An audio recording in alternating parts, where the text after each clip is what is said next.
why don't we jump to Bohemian Rhapsody? This thing, bit of a monster, dude. 50 million at the box office opening, second largest musical biopic opening ever, which is, I mean, a pretty specific.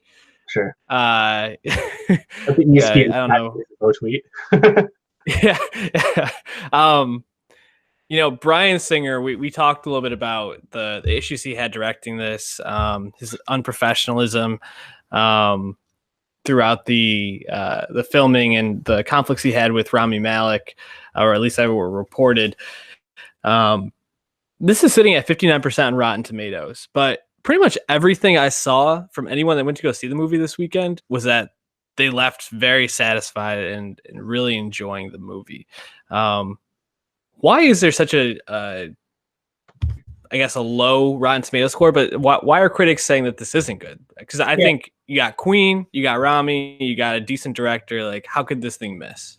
Yeah, no, I think the critics are right for all the points they're making. But I also think that A- cinema score you're seeing from the audience, fanfare, makes sense too. Again, this was projected to do like 30 million, so way beat out that projection because people fucking like Queen. Queen is crowd pleasing. Queen has hits on hits, and this is a movie that the surviving members of Queen commissioned to, celebrate the band, and the movie was made with that in mind. So when you watch the movie and you see these set pieces, you hear all the Queen music, and that was licensed out, right? Because the Queen dudes made this, Brian May and Roger Taylor, and I think the movie was made to be like that. But the problem I think what critics see is that it's kind of a movie that just kind of goes, we're going here, we're going here, we're going here, we're going here, we're going here, and we're not going too high, we're not going too low, we're not going to really explore anything. A lot of stuff's going to be predictable, even if you don't know the story. And then, it's just kind of usually show you with set pieces. So I think the critic points make sense, but I still found the movie incredibly entertaining as a big Queen fan.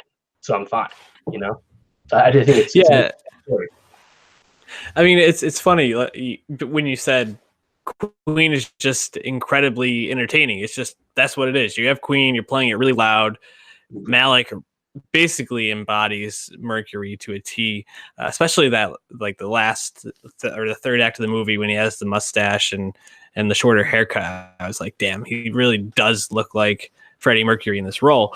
They took a lot of liberties with the story.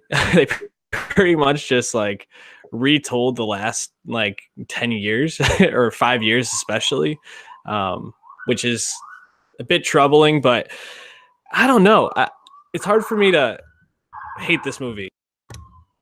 Yeah, no, I don't hate it. I think even people that like will say, hey, this wasn't like the best film, can still say they're entertained by it. I don't think that's a mutually exclusive thing. It's it's not so binary to enjoy art, right? As we've said before.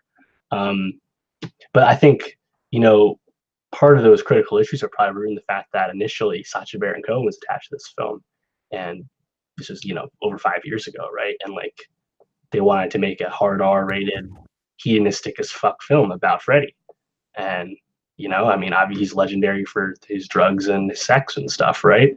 And we don't really see that. It's kind of sanitized for this film. And his, grappling with sexuality, it's there, but it's not really that deep. And, it's just, I think those are just the decisions that, stand out when you're watching it with a critical eye. But again, for what it is, I still think it's quite entertaining. I think a big part of that is that it's just doing the biopic-y things, but because it's like so light, it's just kind of moving at a brisk pace. This happened. We made Killer Queen. We made Fat Bottom Girls. We made Bohemian Rhapsody, etc. It's like, all right, cool. Let's just go on the ride. That's really what the movie is about, right? But like you said, the inaccuracies are funny though, dude. Like we don't know exactly when he got diagnosed for AIDS, but everyone's almost certain that it was a few years after Live Aid. It certainly wasn't brought upon the band right before the performance. They also were like, they were touring 2 months prior to Live Aid. It's like they had just made an album that they were touring worldwide before Live Aid. It's not like they were broken up or anything. So that whole like thing No. for dramatic tension, I think is effective as for a filmmaking technique in this case, but Yeah, wildly inaccurate. It was probably going to mislead some people. definitely. It's also. I guess I'll tell a funny story too, and then I'll kind of circle back around. The people we were sitting next to in the theater when he started to when he made out with Paul for the first time at the piano, literally gasped. They had no idea Freddie Mercury was gay. They were like, "What?" Like Julianne actually burst out laughing at them because we were like, "What movie did you think you came to see?" That, Like, that reminds me of some tweets I saw this week where someone was like, after watching A Star Is Born, someone next to me said, "Who is Lady Gaga?" And like, how are you so clueless? And especially like during Bohemian Rhapsody, like I guess that's kind of a power of Queen. Like Queen is a band that's transcended so much that they have yeah, songs "We Will Rock You," "We're the Champions" that are so synonymous with sporting mm, event parties that people don't even know what band it is. They just know the song verbatim anyway, you know? So I right, guess yeah, that leaked out into the film too, which is kind of funny. yeah. I think the Live Aid performance and some of the other, like a couple other scenes from this are really just like great filmmaking. Um, I do think there were some things that didn't really fit so well. I do want like Rami Malek when he's playing Freddy and he moves into that huge apartment and he's doing the whole like light on, light off thing with what was her name, Mary. Mm. I thought that was like Rami Malek playing his character from Papillon to like as Freddie Mercury. It was really strange, and then also like how you could tell Brian May and Roger Taylor had their fingers all over like the production of this because like at the end when he's like Freddie Mercury tells him that they have AIDS, they go, "Freddie, you're a legend," and he goes, "We're all legends." You're I a was legend.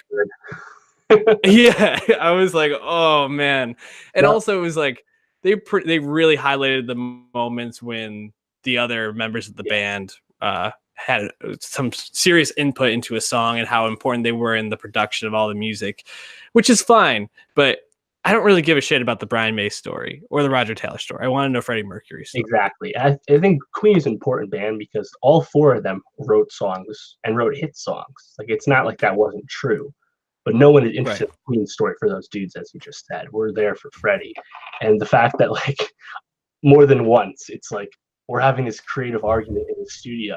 Oh shit, John Deacon just played the riff to Another One Bites the Dust. Arguments over. Let's Right. hit. You know, it's just incredibly Yeah, unbelievable. But you know, you just definitely. go with it. You have a good time. Like also, like another thing that's so obvious is an unrecognizable Mike Myers plays this like composite executive character who's apparently Yeah. off of an executive who was quite supportive of the band, but only slightly disliked Bohemian Rhapsody. So that's way hammed up for the film. But he's just like, Yeah. you know, you'll never be a success in this town. Bohemian Rhapsody is not a hit. It's not the single. It's Hmm. something like the car song, right? And it's just like, God, Yeah. we know it's gonna happen. And also, why have that scene when we fucking know it's Queen? Jesus Christ, they sold like 500 million records or whatever it is, right? Right. Like, Did you know that was Michael Myers? no idea, no idea. There was one moment when he said something like, he's like, "No one's going to listen to this." This is my horrible impression, but it sounded just like Fat Bastard, and I was like, "Is that Mike Myers?" I was like, "There's no way that's Mike Myers." And then when Julianne told me it was, I was blown away. Um, the thing about this movie is, I think that out of a lot of the movies I've seen recently, it's probably one that I would love to rewatch the most just because it is a really entertaining movie and it's just really fun. And if you like Queen, like who doesn't like Queen, you're gonna enjoy it. Do you think Malik's performance in this is nomination worthy though? Worthy, yes, I think it's definitely worthy. I think they made an important choice to not have him try and sing like Freddie. Yes. First of all, how many good actors could even attempt that mimicry? Probably very few, if any, right? Zero. But no one wants to hear someone do mediocre, perhaps decent covers of Queen when it's such a Right. legendary vocalist, right? So a smart call. You know, I think we can look at examples like Walk the Line, for example. Great film. Joaquin Phoenix was singing competently as Johnny Cash, right? But that was the choice they made. Um, Mm-hmm. Then we have other films like La La Land, for example. Emma Stone, Ryan Gosling, not the best singers, not bad, but not the best. Even Beauty and the Beast, Emma Watson as Belle, not the best. You know, if you dubbed her, probably would have been better. But I think they made an important choice with this, and we will see soon how this choice works, because next year, I believe in May, end of May, uh, the director of this film, who finished the film for Singer, what's his name, Fleischer? Yeah. Rube Fleischer, right? He made a Rocket Man, the Elton John biopic with Taron Egerton, and Taron Egerton sung the songs. And I like Taron Egerton. I do not know anything about his singing voice, and Elton John is no cakewalk for that. So we will see how that decision works out. But Rami, I think, is definitely awards worthy. But I was looking at the race. This is a tough race. I don't know if it's going to crack. But do you think he's awards worthy, considering he was dubbed, considering he was mimicking someone to such a degree? The thing is, like, so you talk about like The Doors, you know, the biopic about Jim Morrison. I'm just gonna have to power through these sirens. I don't know what the hell's going on in my block today. I think the FBI is coming to knock my door down. Season 2 filming.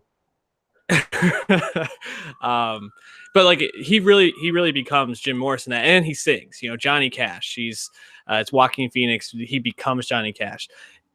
No one can sing like Freddie Mercury. Like, even watching that live performance at the end that they put during the credits, it didn't even look like Freddie Mercury's, like, his own voice is coming out of him. That's like how good his voice is. So I don't really knock him too much. He really becomes him in terms of like his mannerisms and the way he like stalks on the stage. And I think for that, that's incredibly impressive. And I think it's definitely worthy. But like you said, the race is really, really tight. And I think the only lock we have right now is Bradley Cooper. Like, yeah, that's the only one we know is going to definitely be there.